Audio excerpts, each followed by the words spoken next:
Okay, Assalamualaikum guys, saya Eddie.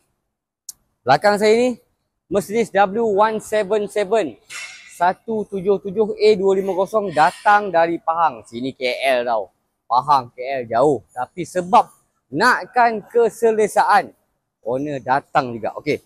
Jadi you guys boleh tengok bila kereta datang tadi, isu dia lembut sangat. So bila saya masuk mesin, ke ground contact mesin, you guys boleh tengok depan kiri 26, depan kanan 27, belakang kiri 36, belakang kanan 40. Apa hal sampai 40 ni? Okay, so sekarang absorber dia dah keluar. Yang panas. Yang ini bacaan depan kanan 27. Tengok 27 ni bacaan lembut je. Ui. Dia punya melantun tu cepat. Wah, lembut. Ui, panas siut. Okay, ini yang 27. Okey, yang ini belakang kanan yang 40. Okey, saya nak tekan macam ni tak boleh sebab dia monotube. Monotube memang susah nak tekan, keras. Saya kena tekan macam ni. Tetapi biasa kalau kita tekan macam ni pun dia memang tak boleh tekan sebab dia monotube memang keras. Okey, bacaan 40 you guys tengok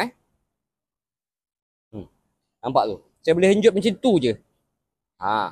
Jadi sebab itulah kereta ni rasa berbuai-buai dan melantun sebab ground contact reading terlalu tinggi. Dan kereta ni dah remap. So bila torque tinggi, memang you guys akan rasa berbuai. So sekejap lagi kita akan adakan ready stock. So kita sebelum pasang, saya akan tekan dulu. Kemudian kita akan dapatkan bacaan dekat tester mesin. So guys, stay tune. Okay guys, Alhamdulillah 177 absorber dah siap. So ini, depan dia. Depan dia kalau dah buat, memang ya Allah. Oh gila lah keras dia. Ya Allah, tak boleh lah, saya tak daya nak tekan. Depan. Ni kita tengok yang belakang. Yang bacaan sampai 40 tadi. Macam ni memang saya tak boleh tekan. Kita try tekan macam ni. Ini pun ya Allah. Keras guys. Memang keras. Jadi kekerasan ini akan match dengan keberatan kereta. So sekejap lagi kami dah pasang. Kita akan masuk dekat tester mesin. Kita tengok berapa bacaan ground contact dia. So guys, stay tune.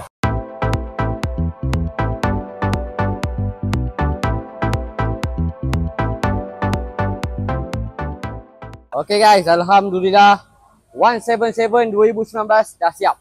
So tadi you guys tengok, selepas tadi saya tekan agak keras kan. So kita masuk dekat tester mesin.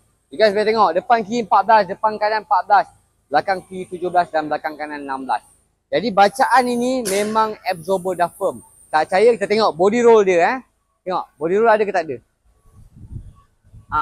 Sikit sangat lah.